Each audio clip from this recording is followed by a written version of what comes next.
Oke guys, selamat datang di podcast kita, podcast Milenial Nasionalis Nusantara. Hari ini kita akan kedatangan dua orang tamu kita, narasumber dari Antar, Aliansi Nasional Nusantara. Jadi hari ini kita bersama Bang Ferry sama Bang Immanuel, kita akan membahas perwakilan dari Antar sendiri, Aliansi Nasional Nusantara. Hari ini kita membahas topik masalah calon presiden kita nih Bang.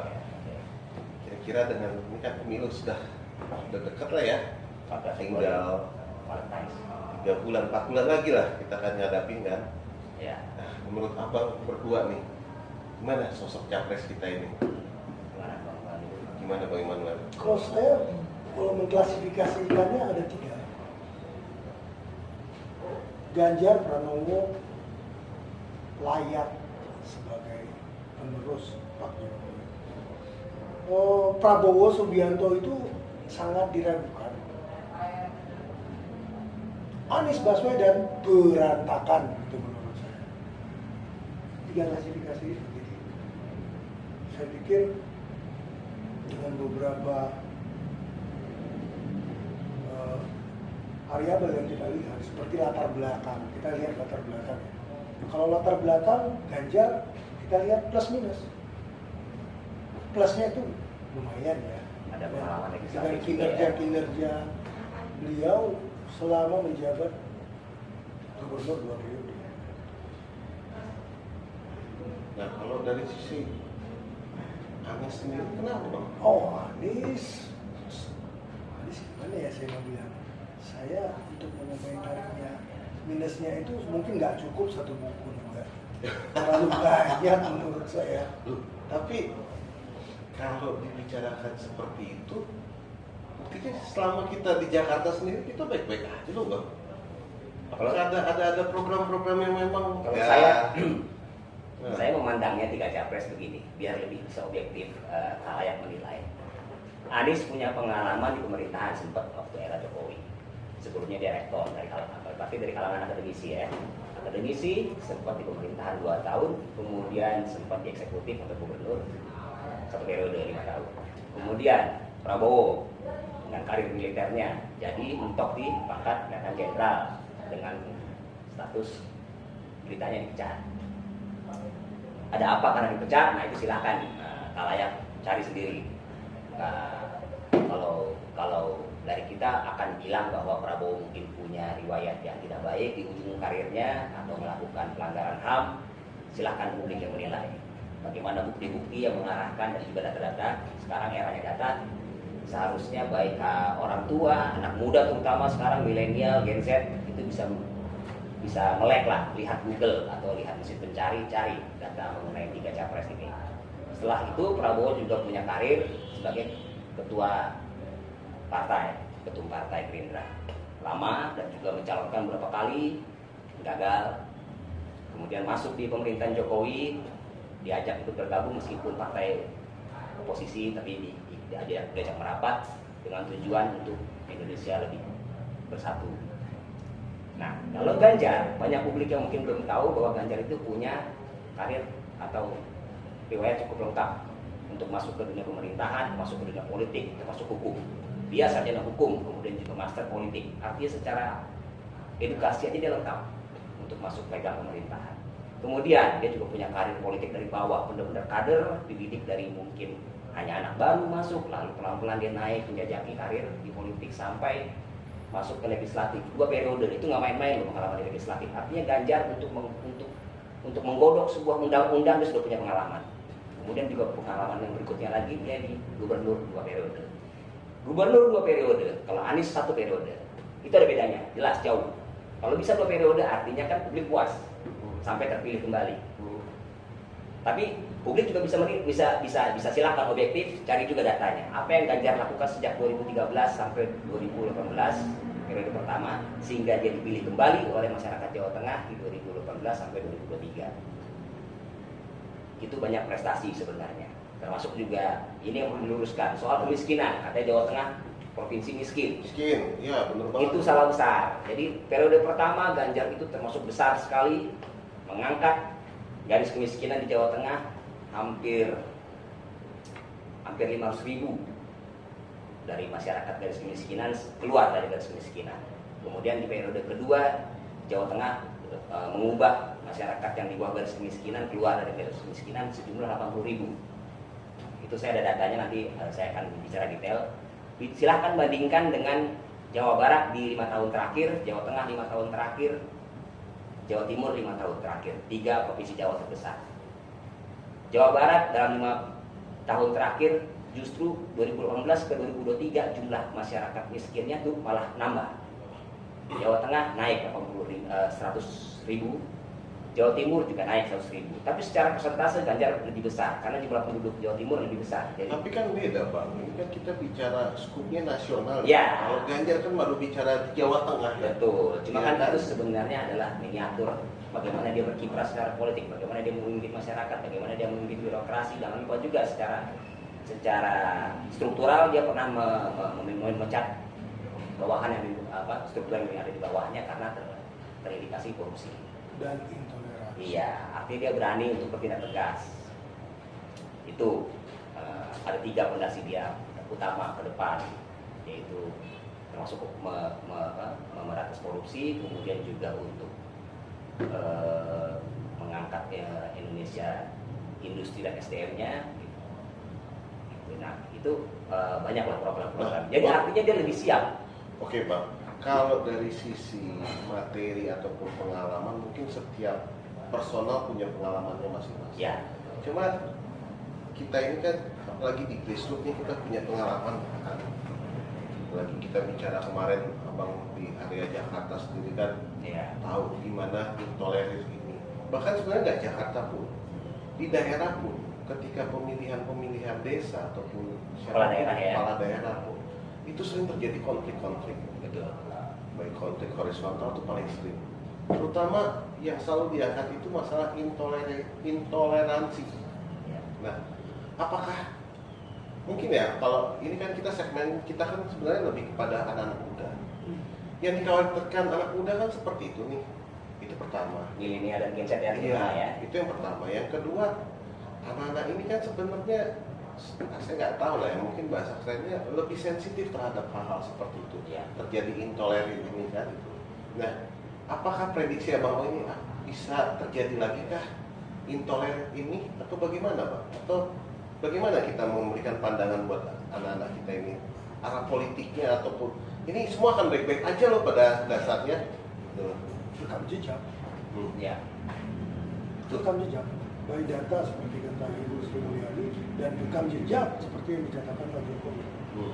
Itu yang perlu kita push. Oke, artinya kita lebih menjual bagaimana experience saya seperti itu kan? Lihat data dan Lihat bukti data yang kita sudah semua. dikerjakan. Ini konkret loh, kalian. Aku udah begini-begini. Kita tinggal melihat ini nih pasangan A begini-begini seperti itulah ya. Nah, masalah yang kan intoleran ini kan politik ini bagaimana cara-cara pandangan pemimpin-pemimpin kita kan bagaimana mencapai sesuatu tujuan kan gitu. Artinya segala cara ini kan bisa dibuat kan. Nah, apakah di pemilu berikutnya ini akan terjadi seperti itu lagi atau bagaimana?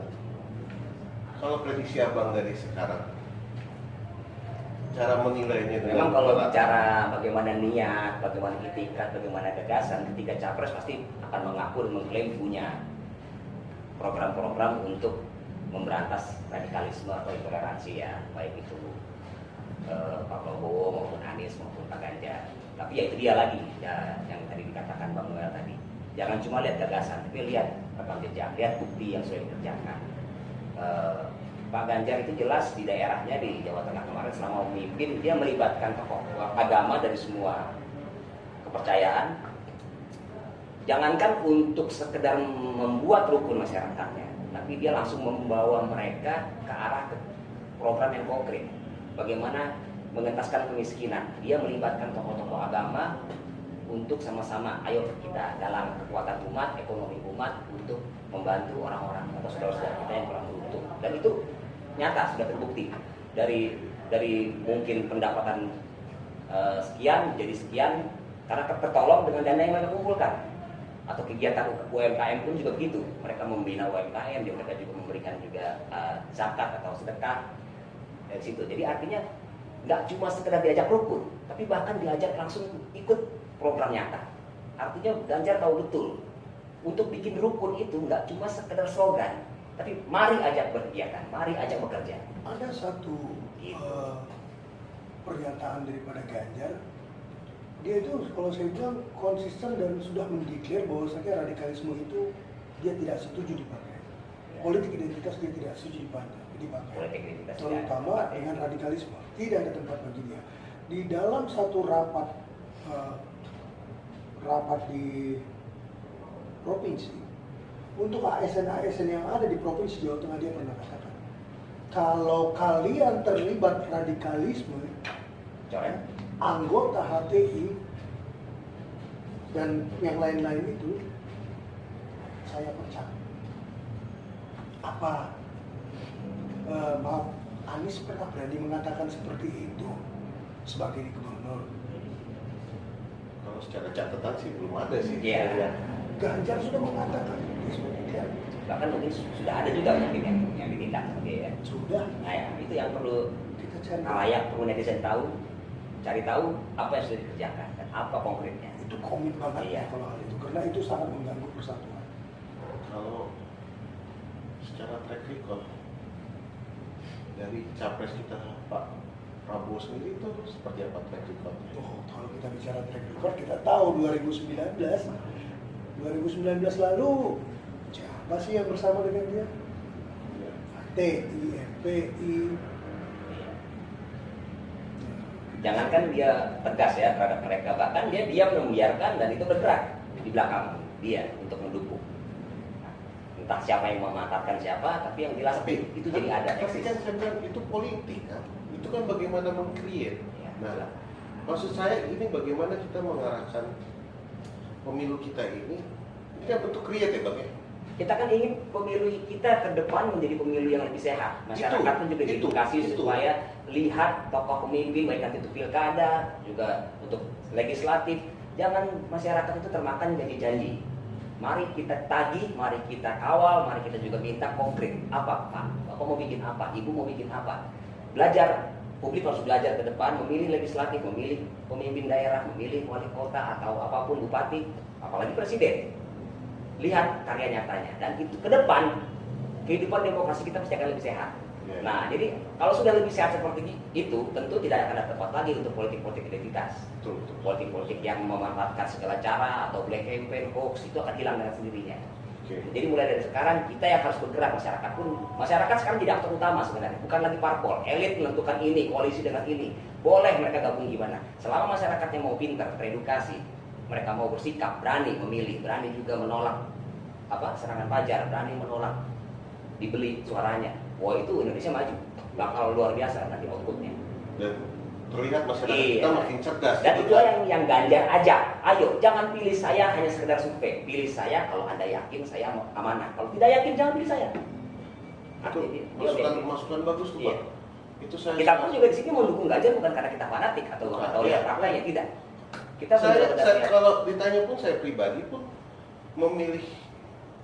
bukan memilih ya saya bilang. Saya dengan suka dengan Pak Ganjar ini karena memang lihat track record.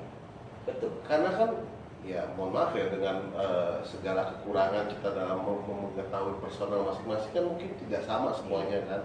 Mungkin dengan keterbatasan ilmu yang saya miliki bahwa saya lihat track record gitu loh. Nah, pertanyaan saya berikutnya, bagaimana kita mengedukasi masyarakat kita? Saat ini Sekedar campaign pun saya pikir ya campaign gitu loh. Tapi semua campaign ya kan, semua semua campaign capres kan campaign. namanya juga. Lalu apa bedanya begitu kan? Namanya juga Iya. pemilihan kan pasti campaign kan gitu. Nah, sekarang bagaimana membuat masyarakat kita ini bahwa memilih bahwa berdasarkan kerja-kerja nyata. Dorongan apa yang harus apalagi kita bicara relawan lah ya. Kita bicara relawan kan. Kerja-kerja apa yang harus kita lakukan supaya membuka mata masyarakat. Oke, kalian lihat track record ya. Kalian lihat visi misi ya. Kalian lihat backgroundnya ya. Itu bagaimana? Karena sedangkan ya kalau kita pun berdasarkan data pun garis kemiskinan masih cukup banyak di Indonesia ini ya. Yang ketika campaign pun saya dapat apa? Masih begitu Saya ya. dapat berapa? Masyarakat masih begitu kan? Iya. Masih ya, kita harus tidak menutup mata bahwa memang ada. Nah, sekarang bagaimana cara atau polanya supaya Berubah, ya? masyarakat jangan seperti ini Iya. dong gitu loh.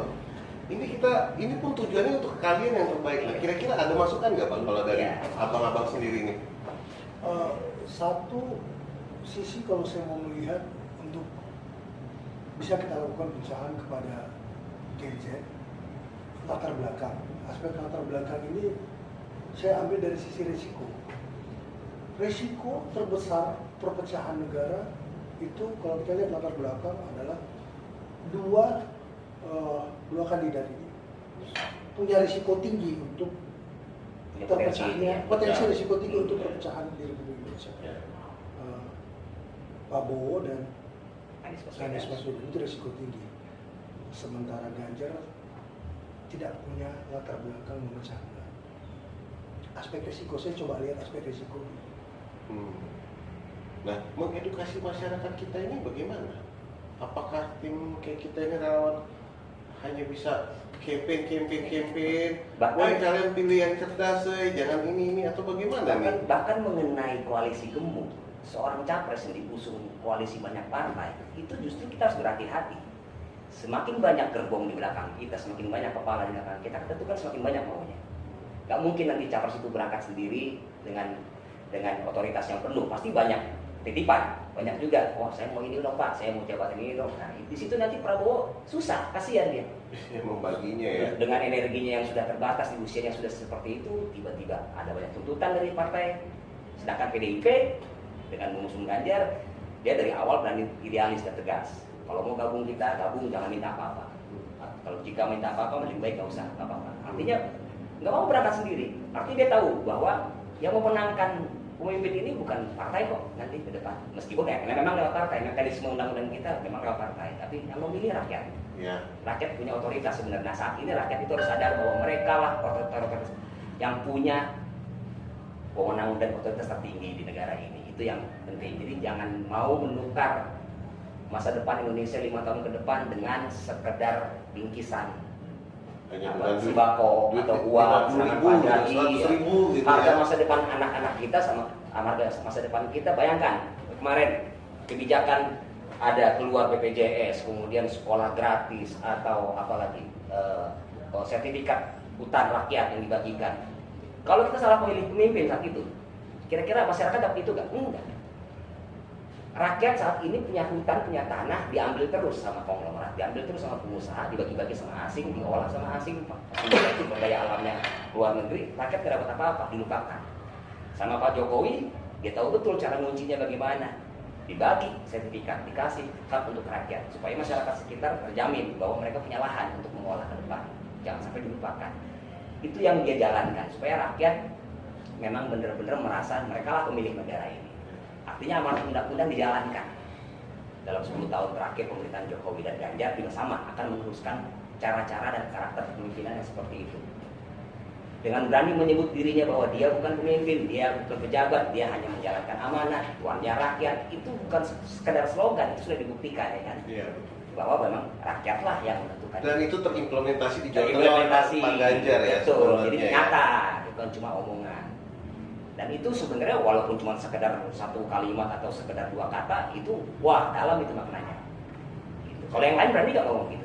Kita tantang aja ya kan? Nah, Kalau yang lain saya pikir belum ada tercetus omongan ya, Iya. dan saya pikir belum sampai saat ini tidak tercetus karena tidak berani. bahkan ada gitu. capres yang ngomong juga kalau ada serangan pajak terima aja uangnya. Iya. Ada Ya, serangan, ya, ya kan? ya, Itu kan ngajak nggak benar, ngajarin yang nggak benar. Padahal sebenarnya dengan kita berani menolak, besok-besok nggak akan ada itu caleg atau siapa yang ngasih uang, karena dia tahu bakal gak laku uang gue dikasih, bakal ditolak. Itulah tadi kenapa saya cenderung melihat dari sisi resiko kerusakan Iya. apabila Karakter bangsa rusak, perpecahan terhadap rusak. 2 orang kandidat ini Iya. seperti Prabowo kemarin juga waktu di Najwa Shihab ya kalau nggak salah di UGM. Iya, iya, yang 2 triliun. Saya sudah 20 tahun nih Hmm. pernah nggak dapat modal. Iya. Ternyata Karena saya tidak berkuasa. Ternyata harus Apa dia berkuasa harus untuk dapat berkuasa. itu ya. Udah gitu satu lagi, maaf. Adiknya Hasim itu mungkin kita kalau googling di YouTube di mana-mana tahu bagaimana statement Hasim mengatakan bahwasanya Prabowo berpihak ke Amerika, sangat berpihak ke Amerika. Kita itu dia punya statement di luar negeri ya. Prabowo sangat berpihak ke Amerika. Nah, yang kita takutkan hilangnya potensi-potensi sumber daya alam yang selama ini sudah sangat baik. Ya, Dirgut kembali ya kemarin ya. sudah sangat baik dibuat oleh Pak Jokowi. Itu bagaimana dia merebut Freeport, bagaimana Blok Mahakam. Blok Mahakam, plus bagaimana dia menjaga sumber daya alam kita untuk tidak dijual mentah. Iya. Tapi bernilai tambah supaya Supaya dibuat di sini smelter bla bla bla untuk itu bisa menghasilkan nilai tambah yang sangat baik untuk devisa negara. Devisa negara. Itu Demikian juga untuk saya masyarakat. di antara tiga kandidat ini, waduh, Ya. Tapi saya menarik statement abang tadi yang masalah Pak Prabowo ngomong seperti itu. Memang untuk mencapai sesuatu, apakah pas sudah banyak bukti. Saya tidak menuduh. Pernah salah seorang wakil presiden kita, nggak usah saya sebut namanya, mungkin sama-sama tahu karena berkuasa bisa lancar. ya memang sebenarnya Dan itu Peran. bukan rahasia umum lagi. peran kekuasaan ini untuk mendapatkan pekerjaan atau bagaimana sih Bang sebenarnya? Atau memang apa ya saya bilang ya? Apa peran kekuasaan ini sehingga dia bisa Tentu memperkaya? regulasi dia pegang. Oh, oke, berarti bermain di regulasi ya, regulator itu ya. sudah merupakan apa namanya ya, cara dalam menguasai bisnis zaman sekarang. Ya, artinya Si kan penguasa yang bisa menentukan regulasi. Dan menanggungkan kekuasaan juga. Di situ cara dia menyikapi bisnis. artinya ini kenapa saya katakan karena kan ini untuk Gen Z sendiri ya, Iya. Gen Z supaya mengetahui bahwa Betul, memang betul. pengaruh kekuasaan terhadap politik sehingga ada niat atau muatan yang mungkin Gen Z itu tidak mengerti, oh ternyata untuk berpolitik itu untuk mendapat ini sehingga itu yang mungkin saya mau. Selama Pak Jokowi menjadi presiden, ada beberapa regulasi-regulasi atau sikap-sikap Pak Jokowi yang malah membuat kepentingan-kepentingan sebelumnya itu terhambat. Seperti kita lihat Petral dihapus, ya, Petral itu dihapus. Udah gitu kita dipaksa harus membuat smelter di sini, dipaksa membangun kilang tidak bergantung kepada Singapura. Itu kan semua tadinya terbentuk karena ada kebijakan-kebijakan lama yang merugikan Indonesia. Pertanyaannya, Pak Ganjar sanggup? Sangat sanggup kalau saya lihat. Alasannya? Dia sangat dekat dengan Pak Jokowi. Satu, termasuk dia orang yang jauh dari kata korupsi. Kalau menurut saya ya, saya pribadi. Kalau itu mungkin sepakat lah, kalau mungkin korupsi pun pasti udah ketarik-tarik kalau memang ini kan selama ini kan pernah dalam politik kan Pak Ganjar ini pernah jadi anggota DPR segala macam kan. Dan itu pun bersih lah itu. Statement dia untuk kasus IKTP kita lihat sendiri, Novel Baswedan sendiri sudah menyatakan bahwa Pak Ganjar clear. Clear ya. Kalau itu setuju lah. Itu orang yang boleh kita katakan bukan orang yang berpihak kepada Pak Ganjar sih sebenarnya. Artinya nanti pun Pak Ganjar pun akan terus melanjutkan program-program yang saat ini sudah berjalan oleh Pak Jokowi atau bagaimana? Atau Sangat layak. Tadi dari awal saya udah bilang Pak Ganjar sangat layak. Sangat layak. Pak Prabowo sangat diragukan. Anies, saya kembali kepada itu. Anies, wow. Apalagi saya juga nggak tahu nih juntrungannya food estate yang sudah didelegasikan Pak Jokowi Bahkan pesawat-pesawat kepada Menteri bekas. Pertahanannya. Kebetulan kampung saya, Hmm. ya kan di Sumatera sana food estate pun nggak jelas itu. Iya. Sampai sekarang yang tadinya kalau nggak salah di Sumatera Utara itu ada satu wilayah di Umbang Hasudutan, kabupaten itu akan jadi food estate untuk tanaman herbal. sampai sekarang pun tidak bergerak lah ya, kita bilang lah ya, bahkan nggak tahu itu mau dibawa kemana kan, seperti itu. Artinya kan ini sebenarnya kalau presiden itu kan hanya mendelegasikan kan sebenarnya. Ya. Saya pengen ini untuk tujuan kepentingan masyarakat. Nah sebenarnya mengeksekusikan para menteri-menteri di bawah ini kan seperti itu kan tatarannya. Programnya ini ada sudah bagus, cuma Iya. secara operasional belum maksimal atau mungkin masih salah. Nah. Itu yang perlu dibenahi, mudah-mudahan sempat dibenahi setahun terakhir ini.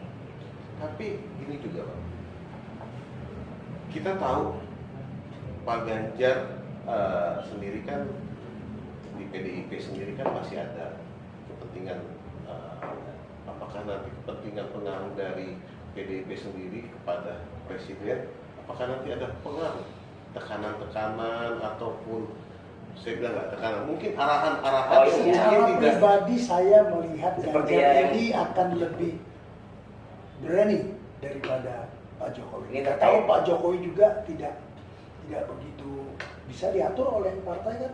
Iya, Ini- karena ini- kalau kita lihat keseharian Pak Ganjar cukup agak ini ya. Dan Pak Jokowi Ini orang terkait yang selalu menimbangkan istilah tugas kata. partai mungkin ya kan. Sudah Iya, paham iya, saya, iya, iya. sudah paham. Karena itu juga sangat masuk ke Sensitif. benak masyarakat ya. Iya. Itu terutama Lihatlah jawaban dia waktu di Ganjar. UI ya kan, jawaban dia di UI itu bagus. Karena kan pemikiran orang akan seperti ini. Kalau dibilang petugas berarti kan mengikuti arahan, kan begitu logikanya kan. Iya. Sedangkan dia sudah membuktikan secara waktu jadi Nah, gubernur bahwa artinya apakah ini akan mempengaruhi terhadap suatu kebijakan Pak Ganjar sendiri, ataupun yang misalnya Pak Ganjar punya visi misi untuk kerakyatan, tapi karena ada kepentingan dari sebagai petugas akan menjadi merubah visi misi tersebut. sekarang kita lucu-lucuan aja jawabnya ya kan. Ada Pak Ganjar dia kader partai atau petugas partai, sementara di tempat lain ada yang non partai, ada lagi yang ketum partai. Sebenarnya lebih ngeri mana? Yang kader partai atau yang ketum partai? Atau bahkan yang non partai? Yang non partai Iya, artinya iya. banyak partai atau kepentingan dari mana-mana bisa ngatur dia. Yang ketum partai dia harus ngatur gerbong dia sama gerbong partai koalisinya yang gemuk. Nah yang petugas partai ini, nah jadi artinya jangan ditelan mentah-mentah lah istilahnya. Oke Bang, Ya. kita juga ada pertanyaan kita berikutnya Bang. Ini kan kita mau menghadapi pemilu nih Bang. Yang mungkin pemikiran saya Bang ya, pemikiran saya pribadi, makanya saya bertanya. Teman-teman di Gen Z ini kan secara pemikiran mungkin tidak tahu tuh apa pemilu. Tujuan dari pemilu itu apa? Kenapa kita milih A? Kenapa kita milih B? Kenapa kita milih C? Dan sifat Gen Z kita mungkin ya masih bersifat apatis. Yang penting HP gua, yang penting keperluan pribadi gue yang terpenuhi dulu, kan seperti itu. Yang penting cari kerja. Betul. Gitu ya. Nah, sekarang bagaimana kita menyikapi saudara-saudara kita, adik-adik kita di Gen Z ini? Padahal mereka harus menentukan ini untuk masa depan mereka. Sangat. Iya kan? Kita sepakat di situ lah ya. Karena kita mencoblos untuk kepentingan mereka nantinya 5 tahun ke depan. 5 kan, tahun, seperti itu. 10 tahun, bahkan sampai Indonesia emas ya. Kita nggak cerita dalam pelita lagi. Target kita itu 2040. 2045 itu. Artinya kan Indonesia itu. emas. Nah, sekarang menurut pandangan Abang, apakah Gen Z seperti itu atau bagaimana, Bang? Ya. Jadi sasaran Indonesia ini kan 2045. Negara maju dengan pendapatan sekian sama seperti negara-negara maju ya, minimum 11.000 US dollar. Nah, kita punya waktu 20 tahun. Kalau kita salah pilih di 5 tahun ini, bahkan ketika pemimpinnya nanti bisa berkuasa lagi sehingga dia bisa berkuasa 2 kali, kita sudah membuang 10 tahun sia-sia. Kalau sampai salah pilih, kita buang sia-sia 10 tahun. Itu pun jika stagnan.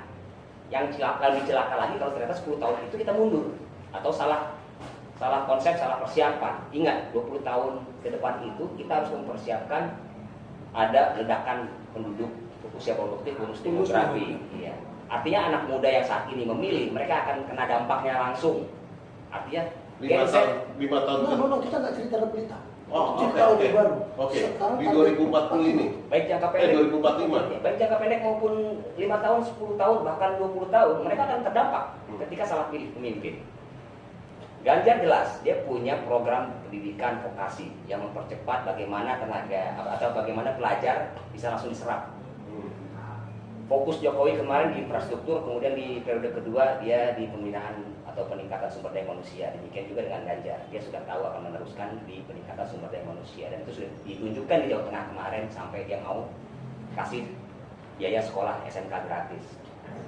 Nggak cuma untuk muridnya yang sekolah gratis, guru-gurunya pun, baik guru agama juga, sudah guru agama nggak cuma guru agama Islam ya, semua agama diperhatikan, dia peduli dengan bagaimana nasib guru, termasuk guru honorer. Ada juga isu dari komunitas guru-guru honorer, mereka katanya gajinya kurang, nggak diperhatikan sebagai pengajar, bahkan katanya sumber daya manusia penting, kok kita sebagai pengajar nggak diperhatikan, kata mereka begitu.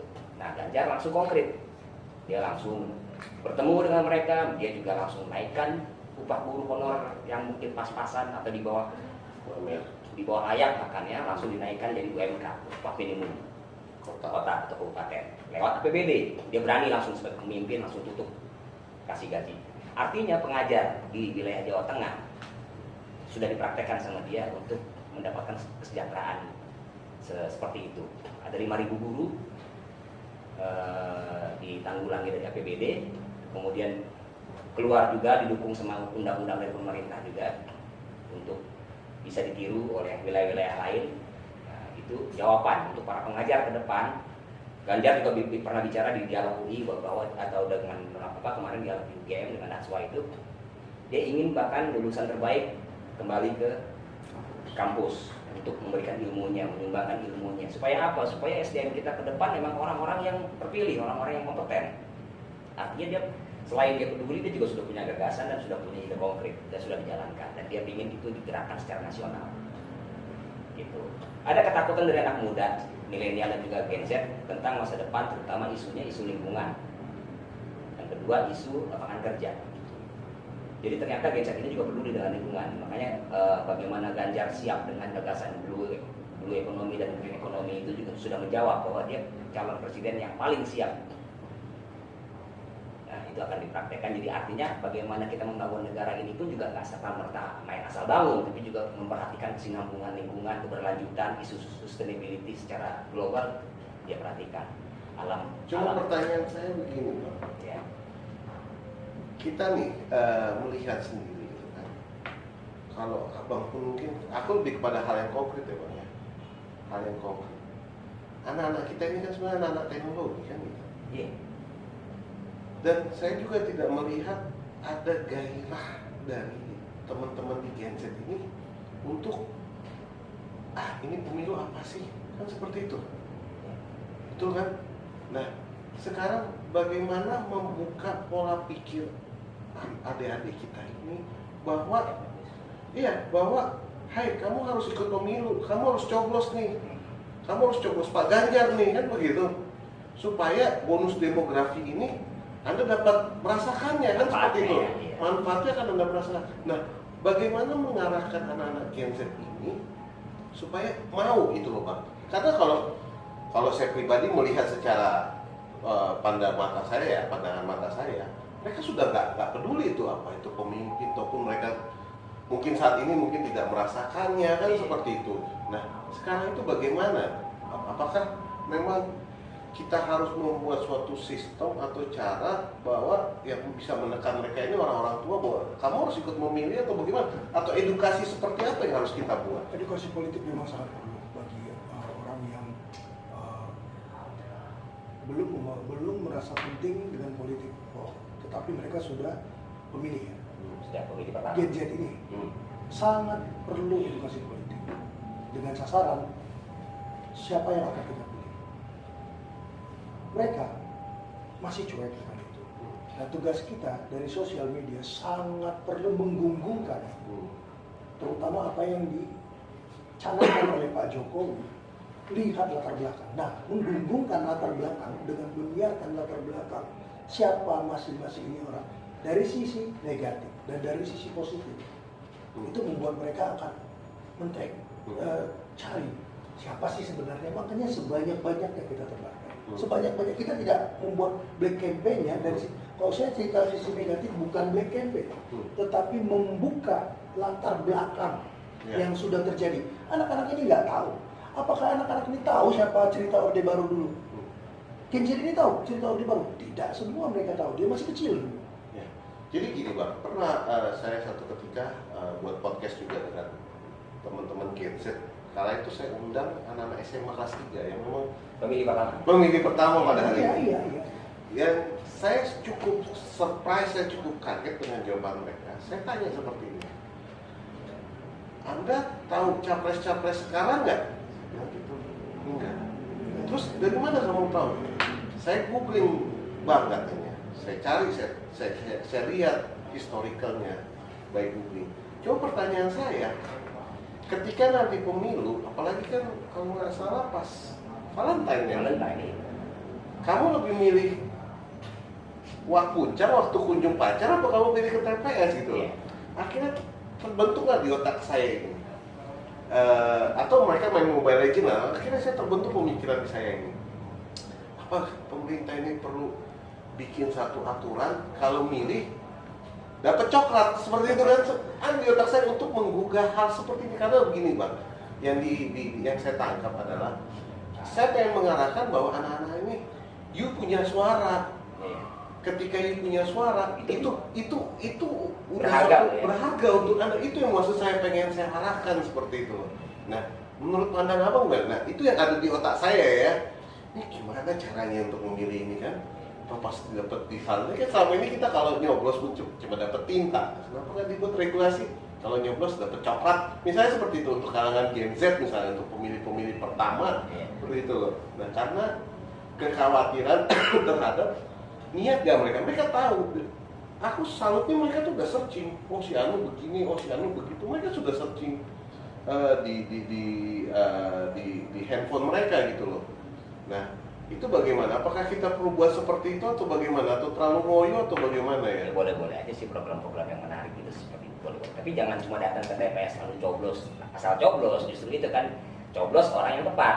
Edukasi. Edukasi ya. Edukasi tadi itu kan dua sisi. Kalau kita di sini konsennya kepada Ganjar. Iya. Nggak apa-apa kita hidangkan aja kepada mereka siapa Ganjar.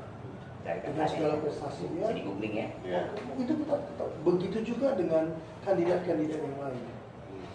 Anak yang pemilih pertama ini tadi saya bilang era Orde Baru, dia nggak tahu apa yang terjadi di Orde Baru itu. Mungkin dia sibuk dengan. Karena kan Gen Z lahir 96 ya, jadi dia tahu lah mas pasti.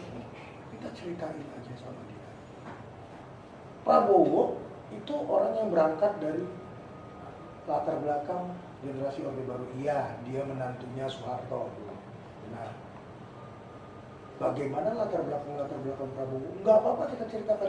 Kita bukan black campaign, tapi menceritakan fakta sejarah. Mereka juga ceritakan apa adanya. Itu perlu kita kumpulkan kepada generasi-generasi yang terutama Gen Z. Gen Z ini adalah kalau saya bilang swing voter. Ya, saya setuju. Angkanya mungkin sampai 30%. Karena saya terngiang-ngiang dulu waktu saya pertama kali ke pemilu. Pertama kali saya nyoblos presiden. Nggak terlalu tahu ya kali ya?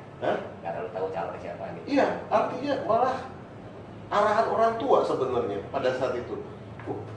Ini kan sudah tidak sudah tidak sesuai dengan pilihan. Kalau dibilang kan pemilu kan langsung umum, bebas dan rahasia kan gitu. Ini jadi berdasarkan arahan orang tua gitu kan gitu. Itu saya ingat waktu pertama kali. Artinya yang mau saya tanyakan adalah mereka ini cukup kritis. Gen Z ini cukup kritis. Ingat Gen Z ya, jangan lupa untuk coblos tanggal 14 ya. Mereka ini sangat kritis. Kalau kriteria itu mereka sudah tahu. Sejarah itu banyak mereka sudah nge-tracking kan gitu, yang berdasarkan podcast kemarin. Cuma bagaimana membuat adik-adik kita ini untuk pergi ke TPS nomor sekian mereka harus nyoblos, sisanya terserah Anda kan seperti itu. Pilih Pak Ganjar ya lebih baik kan gitu. Nah, mengarahkan ini untuk menuju TPS, sedangkan mereka lebih senang mungkin game online apa ini. Saya rasa mereka memilih Pak Ganjar karena apa dan tidak memilih yang lain karena apa, itu yang perlu kita tekankan bagi mereka. Iya. Okay. Memilih Pak Ganjar karena apa? dan tidak memilih yang lain karena apa, itu yang perlu kita angkat benar-benar ke mereka untuk mereka bisa menganalisa dengan benar. Kita edukasi ya. Edukasinya Ada ya. milenial dan Gen Z. Supaya mereka juga, oh saya pengen untuk Saya nyoba. tidak memilih Saya Pak- jadi penasaran Saya kenapa saya memilih harus Pak coblos. Ganjar karena saya tidak memilih Pak Ganjar karena wah sudah seperti ini ternyata dulu yang sudah. Itu mereka belum semua tahu Iya, iya, karena iya. mereka masih berpikir popularitas ya. Popularitas ya. Konsen orang ini yang populis gitu loh, ini yang terkenal tanpa melihat apa sih dulu gitu. Iya, iya, iya. Itu perlu edukasi seperti itu yang perlu kita gunggungkan ke mereka. Berarti saya setuju. Kenapa? Apa dasar mereka memilih Ganjar? Apa dasar mereka tidak memilih yang lain? Itu nyata-nyata kita hidangkan. Kita buka aja semua. Bukan black campaign. Bukan black campaign, saya setuju di situ. Tidak black campaign. Itu kurang saya lihat. Dalam waktu yang singkat ini, tinggal berapa bulan lagi, Iya. pengenalan akan Ganjar yang saya rasa kemarin dikatakan cuma Prabowo sudah 95% atau 96 mentok. Pengenalan akan Ganjar baru 80%. Kurang sebenarnya. Ya, 80 sampai 85%. Itu masih kurang kita memperkenalkan. Dan satu yang saya cukup kaget lagi. Mungkin di media sosial kan banyak tuh semacam entah itu fakta ataupun gimmick lah ya. Misalnya ada salah satu capres menangis-nangis dengan yang lain semacam sebuah ini. Dan Gen Z itu mengatakan bahwa itu gimmick atau tidak. Itu saya sangat apresiasi mereka Salut ya, bisa, salut ya. bisa membedakan loh. Ah, Artinya ini Gen Z gimmick. itu sebenarnya kritis kan. Sebenarnya kritis, Itu lagi kita harapkan. cuma willingnya mereka, niat mereka itu yang mungkin kita yang ragu-ragu apakah mereka akan pergi nih untuk memilih atau tidak kan gitu. Bahkan mereka akan di posisi mungkin saya di posisi tidak memilih aja atau golput kan seperti itu. Nah ini sedangkan harusnya para capres ini bagaimana mengarahkan para Gen Z ini. Ayo, jangan lupa untuk memilih. Itu yang sebenarnya tidak Jangan digaungkan. Nah itu loh pertanyaannya itu, apakah pernah digaungkan? Kan belum pernah ini. Ini baru sebatas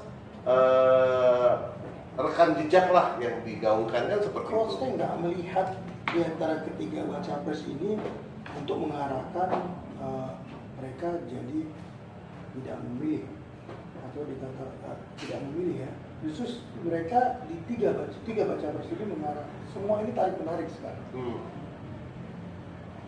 Semua tarik menarik. Justru bukan saya tidak melihat justru mereka mengarahkan untuk tidak memilih. Tapi kan menurut survei kan paling besar pemilih saat ini adalah Gen Z dan milenial ya kan? 55% gabungan mereka. 55% gabungan mereka. Nah artinya ini kan cukup punya suara yang besar buat para capres ini. Makanya berarti Sedangkan Tidak kalau- ada satu capres pun saya lihat sangat berarti. yang mengharapkan mereka ini tidak memilih. Iya, pasti semua mengharapkan. Semua Betul, tapi tidak ada gaungnya bang. Gaung yang seperti yang bang bilang tadi. Gaung seperti yang tadi. Percuma pengetahuan itu ada, tapi tidak dilakukan, tidak ikut dalam pemilu kan menurut saya juga sia-sia suara mereka kan. Nah, gaung untuk mengajak ini yang saya pikir belum pernah keluar, ataupun mungkin saya tidak tahu ya, belum pernah keluar atau sudah dikeluarkan, tapi arahan ke situ yang belum ada. Sebenarnya sih ada dari Pak Jokowi. Ayo lihat rekam jejak. Itu rekam jejak. Artinya mengajak milenial dan Gen Z untuk ayo kalian kan kritis. Coba Kalau rekam jejak Lihat seperti data. pertanyaan saya, mereka sudah cek data. Tapi satu lagi fakta bang, nih coblos katakanlah nanti dari jam 8 atau jam 7 ya, jam 7 pagi sampai jam 12 siang ditutup. Ya antara itu kan. Jam 7 Gen Z secara faktual saya lihat mereka cukup agak ya kalau bisa nanti sudah telat 3 jam kan gitu. pasti kasih tahu dan kesiangan. Ketika 3 jam Jangan udah kesiangan. terbentur lagi saya harus siap-siap. Nah ini akhirnya belum tentu mereka akan jadi ikut ke TPS, sedangkan suara mereka 55% yang menentukan.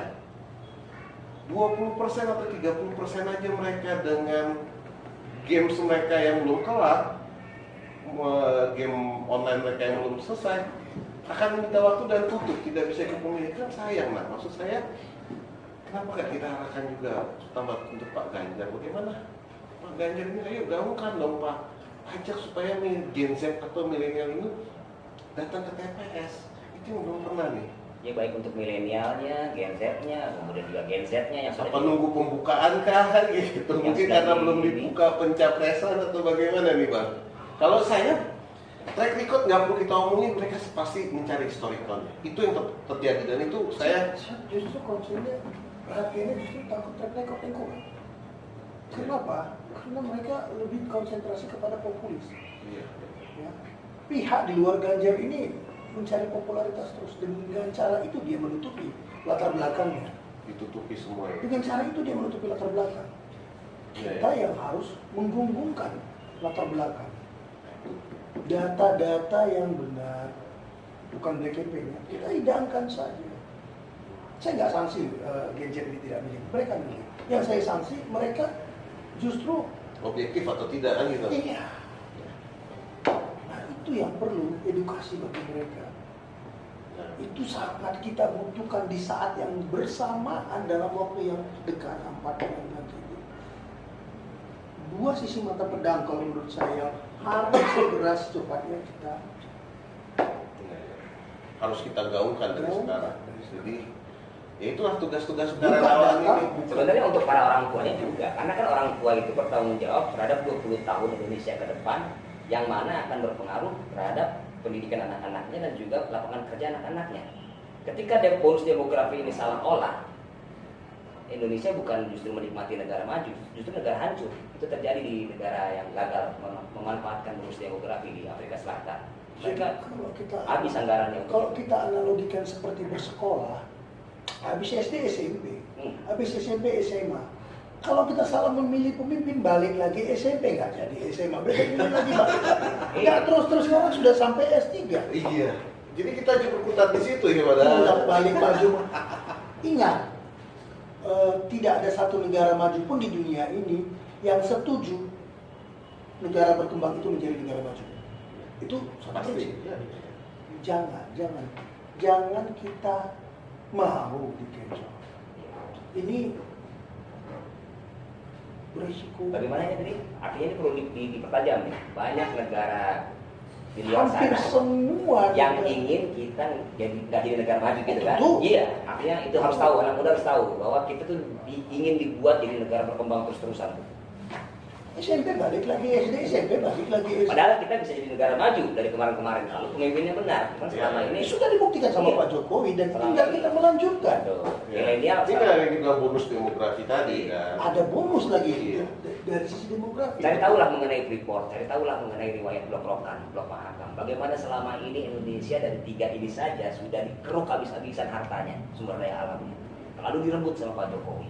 Seandainya ini nggak dikeruk, nggak diambil kembali, bayangkan kira-kira berarti berapa puluh tahun. Gen Z dan Iya. Gen milenial. Cari tahu itu Blok Rokan, Blok Mahakam, Freeport, kenapa Jokowi rebut itu? Berapa puluh tahun artinya negara kita dikuras sama pihak asing. Bayangkan. Itu. Silakan cari Kenapa bahan-bahan saya sejarah. konsen di aspek risiko? Iya. Risiko salah memilih. Ya. Efeknya Wah, Panjang. berapa tuh? Nggak cuma 5 tahun sebenarnya. Kita mundur. Iya. Bahaya. aspek risiko ini yang perlu kita Gaungkan. gaungkan. Jadi kalau dibilang salah pilihan dan rugi 5 tahun, salah. Mundur kita. Ngeri kan? Jadi adik-adik Iya. silakan Orang tua juga berpikir untuk logik demi kepentingan kasih kalian tahu itu semua. anak-anaknya untuk pilih. Iya.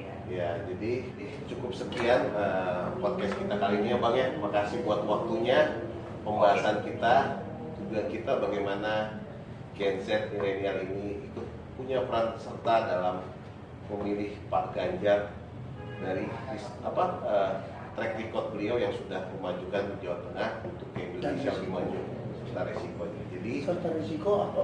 Kenapa Gen Z memilih Ganjar dan kenapa Gen Z tidak memilih Ganjar itu yang harus dicermati dengan baik. Jadi yang harus benar-benar kita Jadi untuk edukasi. teman-teman Gen Z dan milenial Ingat itu.